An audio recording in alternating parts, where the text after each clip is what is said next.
No extraterrestrial would rescue the little Delios. A girl screamed for her life under the rubble, blood pooling beneath her mangled body, bombs bursting and guns blazing just meters away. Distant laser fire and plasma blasts illuminated the smoke-filled sky as Lila, the young pale blue Zorg child, coughed up dark purple blood, tears streaming down her dirt-caked face. Dros Aldoran and Corth warriors sprinted by, boots pounding and tails lashing. A K-armored Corth mercenary stomped over, his quad-pupil red eyes glaring down as he raised his plasma rifle. Lila froze, too weak to scream. The Merc's scaly claw touched the trigger. He sneered, shook his crested head, and marched on, leaving Lila to bleed out slowly, alone as darkness crept in. Lila prayed to the cosmic serpent for a miracle, for anyone to save her. But in this hellish war between the Zorg Confederacy and Alder Alliance, who could possibly care about one insignificant alien child? Lila's weak whimpers pierced through the cacophony of war. Sergeant David Miller, a grizzled human combat medic with Earth Alliance's peacekeeping force, snapped his head towards the sound. He saw the young Dros girl trapped, her life force ebbing away with each labored breath.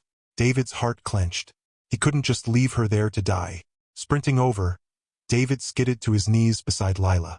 He quickly assessed the rubble pinning her broken body. With precise movements he extracted the child, doing his best not to jostle her injuries. Lila let out a pained cry as David finally pulled her free, cradling her in his arms. "I've got you, kid. You're going to be okay," David murmured, his voice soothing despite the tremor of worry. David rapidly triaged Lila, noting her mangled legs, the jagged shrapnel embedded in her abdomen, and her shattered rib cage. He pulled a medkit from his belt and got to work. Biofoam to seal the punctures in her lungs, pressure bandages to stem the bleeding, a shot of fast-acting painkillers and antibiotics. "Ramirez, I need a medevac now," David shouted into his comm link over the sound of explosions. "I've got a critically wounded Dros child. She needs surgery." "Negative, Miller," came the terse reply from his CO. "We have strict orders not to intervene. Leave the kid and get back to your post." "Damn that," David snarled. "I'm not letting her die." He cut the link and scooped Lila up, holding her close to his chest. Her breaths were getting shallower, more rapid. She didn't have much time. The nearest Earth Alliance FOB was 3 clicks east, through the heart of the battle-torn city. David knew he'd face consequences for this, but he didn't care. He had sworn an oath to protect the innocent, to value all life. He wasn't about to betray that. "Now hang on, sweetheart," David whispered to the barely conscious girl in his arms. "I'm getting you out of here. You're going to live, you hear me? You're going to live." With Lila held securely against his chest, David rose to his feet and began to run, heading east directly towards the sounds of fighting. Plasma fire and explosions lit up the ruined cityscape. Hostile forces could be lurking anywhere, but David's focus was solely on the fading child he carried, her life now in his hands. David's boots pounded against the rubble-strewn street as he ran, Lila's limp form cradled close to his chest. The sound of distant explosions and gunfire echoed through the abandoned buildings, a constant reminder of the danger that surrounded them. David's eyes darted from side to side, scanning for any signs of trouble. A sudden burst of plasma fire erupted from a nearby alley, forcing David to duck behind a crumbling wall. He pressed his back against the rough concrete, his heart racing as he checked on Lila. The girl's breathing was shallow, her eyes fluttering weakly. "Stay with me, kid," David whispered, adjusting his grip on her small body. "We're almost there." With a deep breath, David peered around the corner, spotting a group of Alorian soldiers moving down the street. He waited until they passed, then bolted from his hiding spot, keeping low and fast. As they neared an intersection, a high-pitched whistle filled the air. David's eyes widened. Artillery. He sprinted forward, diving into a nearby doorway just as the shell exploded behind them, showering the street with shrapnel and debris. Ears ringing, David looked down at Lila, relieved to see her still breathing. He brushed a strand of hair from her face, his heart clenching at the sight of her pain. A feeble cry caught David's attention. He turned to see a group of Dros civilians huddled in the corner of the ruined building, their bodies battered and bleeding, among them a female Zorg with the same pale blue skin. As Lila reached out a trembling hand. "Please," she rasped, her voice thick with desperation. "Please, take my daughter. Get her to safety." David hesitated, torn between his duty to Lila and his instinct to help the other survivors. He looked down at the girl in his arms, then back at the pleading mother. David swallowed hard. I can't leave her, but I'll get help, I promise. Carefully, he set Lila down, propping her against a wall. Then, he pulled out his comm link and switched to an emergency frequency. This is Sergeant Miller, requesting immediate medevac at my location. Multiple civilian casualties, critical condition. Need a full rescue team now.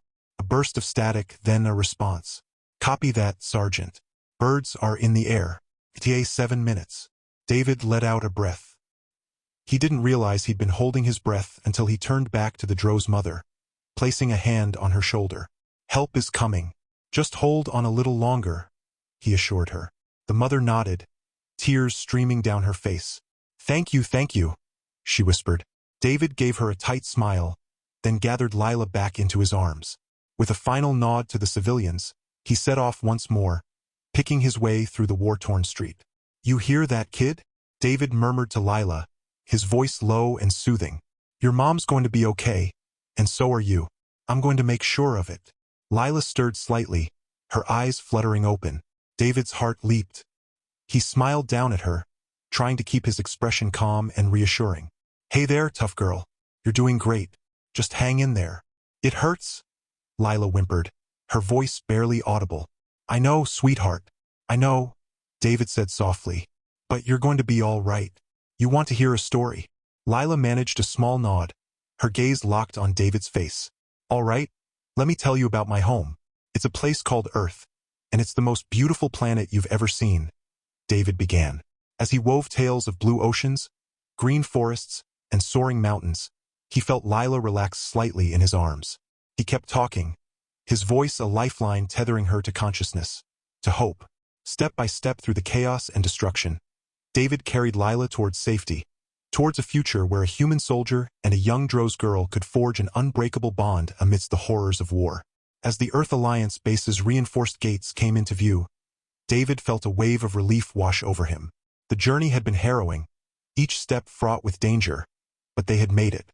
Lila, still cradled in his arms, had drifted into a fitful unconsciousness, her breaths shallow and rapid. The guards at the gate snapped to attention as David approached, their eyes widening at the sight of the wounded DRO child. They waved him through without hesitation.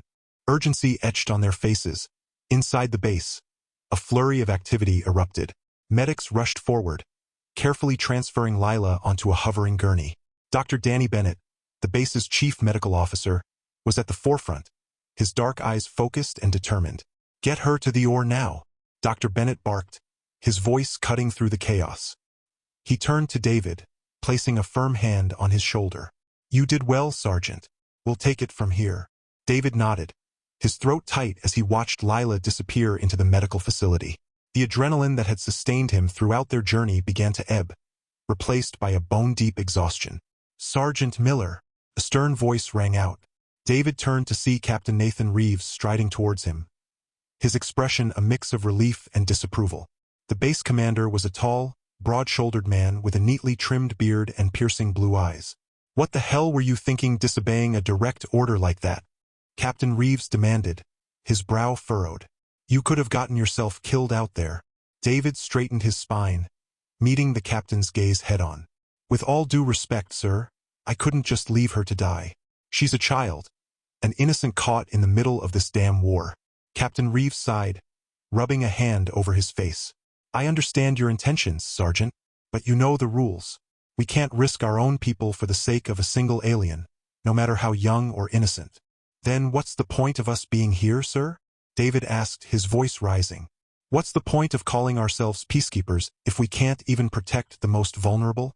The captain held up a hand, silencing David's outburst.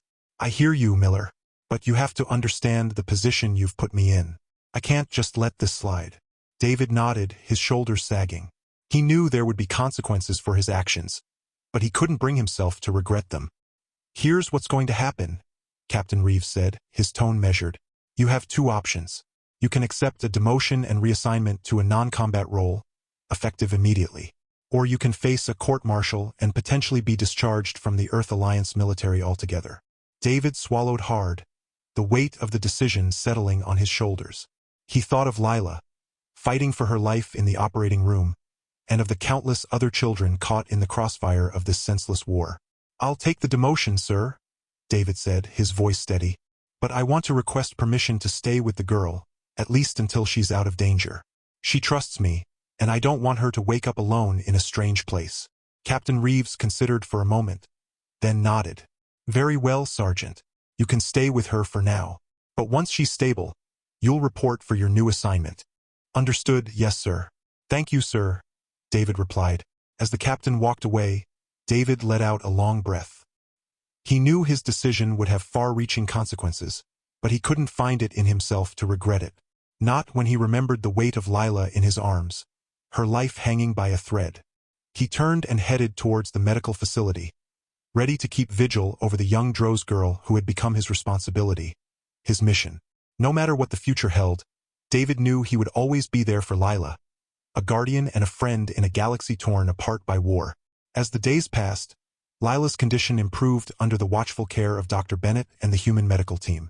The advanced technology and expertise of the Earth Alliance doctors worked wonders, mending her broken bones and healing her wounds. The young Dros girl, once on the brink of death, now smiled and laughed as she interacted with the staff. Her resilience and spirit were a beacon of hope amidst the chaos of war. Word of David's heroic actions quickly spread among the Dros people. The tale of a human soldier risking his life to save a young alien girl resonated deeply with a population tired of conflict and bloodshed. Lila became a symbol of the compassion and unity that could exist between humans and Dros, a reminder that even in the darkest of times, there was still room for hope and kindness. Inspired by David's selflessness, more and more humans and Dros began to reach out to one another, putting aside their differences and working together to end the war. Soldiers from both sides laid down their weapons, joining forces to provide aid and support to the countless civilians caught in the crossfire. Diplomats and leaders, moved by the groundswell of unity, redoubled their efforts to find a peaceful resolution to the conflict. David, having accepted his demotion, found himself with more time to spend at Lila's bedside. The bond they had forged during their perilous journey only grew stronger as they shared stories and laughter, the horrors of war momentarily forgotten.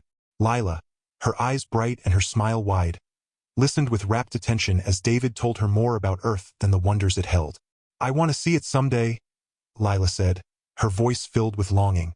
"Your home, with the blue oceans and green forests. It sounds like a dream." David smiled, taking her small hand in his. "You will, Lila. When you're all better, I promise. I'll take you there. You can meet my family, see the places I've told you about." Lila's face lit up, her joy palpable as she reached under her pillow, pulling out a small, intricately carved wooden charm. "Here," she said, pressing it into David's hand. "This is for you. It's a Dros good luck charm, to keep you safe and remind you of me." David felt tears prick at the corners of his eyes as he accepted the gift. "Thank you, Lila. I'll treasure it always." As the war finally came to an end, the Earth Alliance and the Dros Confederation signed a historic peace treaty. David knew it was time to say goodbye. He stood at Lila's bedside, the young girl now strong enough to sit up on her own, her injuries nearly healed. "I have to go now, Lila," David said softly, his heart heavy. "But I want you to know that I'll never forget you, or the courage and strength you've shown." Lila nodded, her own eyes glistening with tears. "I won't forget you either, David. You saved my life, and you showed me that there's still good in the universe." They embraced, holding each other tight, the bond between them unbreakable. As David walked away, Lila's good luck charm clutched in his hand. He knew that his life had been forever changed by the brave little Dros girl who had taught him the true meaning of heroism. Years later, David stood before a new group of Earth Alliance recruits, his uniform bearing the insignia of a medical instructor. He held up Lila's good luck charm, the wood worn smooth by time and countless touches. "This," he said, his voice clear and strong, "is a reminder of why we're here, not to fight wars, but to protect the innocent, to bring hope and healing to those who need it most. It's a reminder that compassion and unity are the most powerful weapons we have, and that even in the darkest of times, a single act of kindness can change the course of history." As the recruits listened, their eyes wide with wonder and admiration, David knew that Lila's story would live on, inspiring generations to come. And somewhere out there, on a distant planet, A young Dros girl with pale blue skin and a heart full of courage smiled, knowing that her friend, her savior, would always be with her, no matter the distance between them.